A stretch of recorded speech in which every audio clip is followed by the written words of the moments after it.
Donc bonjour à tous, c'est Stardust Dragonfall et aujourd'hui on se retrouve donc pour faire un tout nouvel unboxing, review et test de la superbe Air Knight K4 qui est sortie donc en Beyblade Burst Turbo Slingshock chez Hasbro. Donc elle est sortie récemment donc dans mon magasin et je voulais absolument donc vous faire l'ouverture et vous faire une petite comparaison avec la fameuse Air Knight 12 Expand Eternal qui est sortie donc chez Takara Tomy en Random Booster. C'était la toupie donc super rare de ce set. Donc là voici. Comme vous pouvez voir, elle est sublime. Donc avec une partie métallique pour la Takara Tomy ici.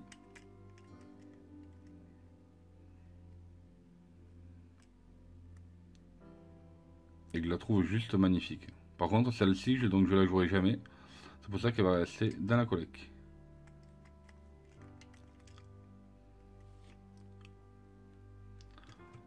Donc au niveau de la présentation donc, de la boîte, c'est une boîte classique donc, de chez Beyblade Burst Turbo. La fameuse Air Knight K4. Toupie en version Slingshock. Comme vous pouvez voir, elle est super intéressante. Et on a quasiment donc les mêmes pièces dans le sens où on a donc l'Air Knight comme layer, le disque 12, on a la frame Expand et on a enfin le driver Eternal mais S. On va retrouver donc un lanceur à crémaillère double centre de rotation vert donc de chez Slingshock.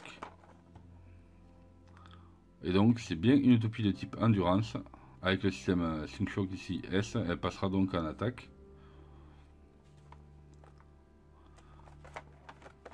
Donc voilà pour la petite présentation donc, de la boîte. Maintenant on va l'ouvrir et on va se retrouver pour les définitions des différentes pièces.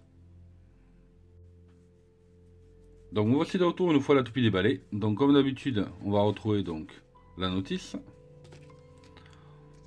Ensuite on va retrouver donc le fameux lanceur à crémaillère LR en version Slingshock, donc le vert.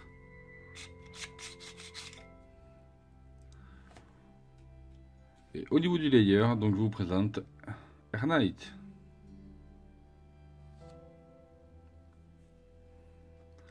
Qui est juste magnifique. Donc par contre, comme d'habitude le chez Hasbro, ici c'est du plastique. Alors que c'est censé être du métal. Donc le QR code. Alors voyons voir si elle est fidèle donc à la Takara Tomy. Donc au niveau des couleurs extérieures, c'est à peu près le même bleu.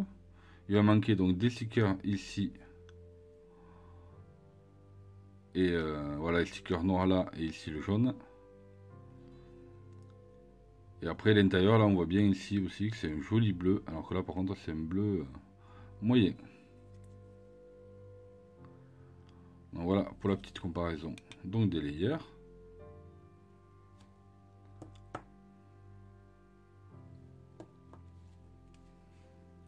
Ensuite on va retrouver donc le disque 12.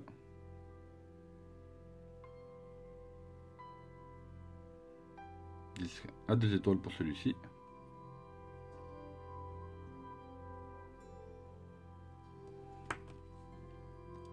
Ensuite on va retrouver donc le frame Expand.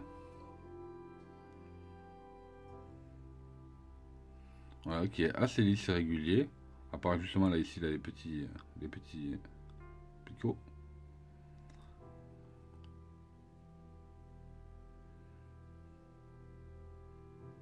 Non. Vraiment sympa.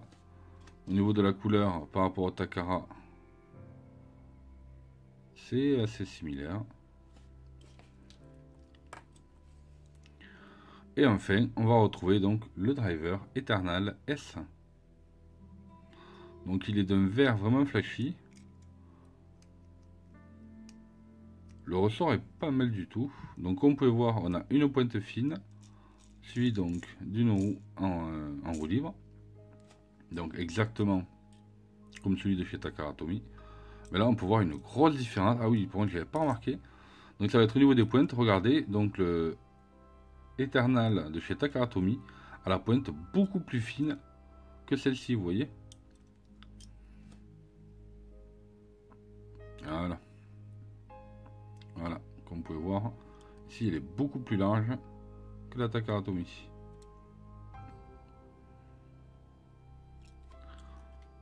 Par contre, elle a le système Slingshock.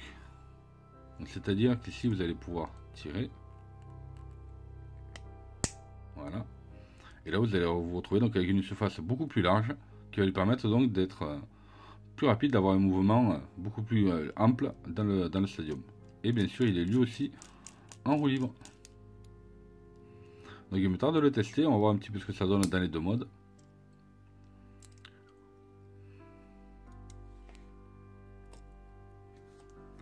Là maintenant on va peser les différentes pièces ainsi que les Takara-Tomy pour voir un petit peu les différences. Donc au niveau des layers, on va avoir donc le layer de chez Hasbro qui lui pèse 13,01 g, alors que celui de chez Takara-Tomy 20,76 g. C'est quand même hallucinant. Au niveau du disque, chez Hasbro, on va retrouver donc 16,66 g et chez Takara-Tomy 16,74 g. Bon, c'est quasi identique. Ensuite, au niveau de la frame, on va avoir donc 3,33 g chez Hasbro et 3,41 g chez Takara-Tomy. Et enfin, donc au niveau des drivers, on a 5,60 g pour Hasbro Eternal S et Eternal 5,97. Donc ce qui va nous donner donc un poids total de bay.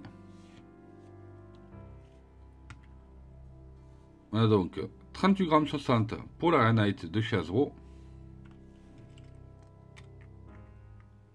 Et chez Takara-Tomy, on a donc un poids total de 46,94. Donc c'est quand même pas négligeable cette différence de poids. Mais bon, on s'en doutait. Chez Hasbro, comme il n'y a pas de métal au niveau du layer, c'est complètement logique. Donc voilà, donc dites-moi en commentaire ce que vous pensez donc de la version Hasbro. Moi je la trouve vraiment pas dégueulasse, franchement je la trouve vraiment sympa. Donc on va voir un petit peu comment elle va se comporter dans l'arène. Et ensuite on va aller voir si on se fait une petite battle ou pas. Allez c'est parti.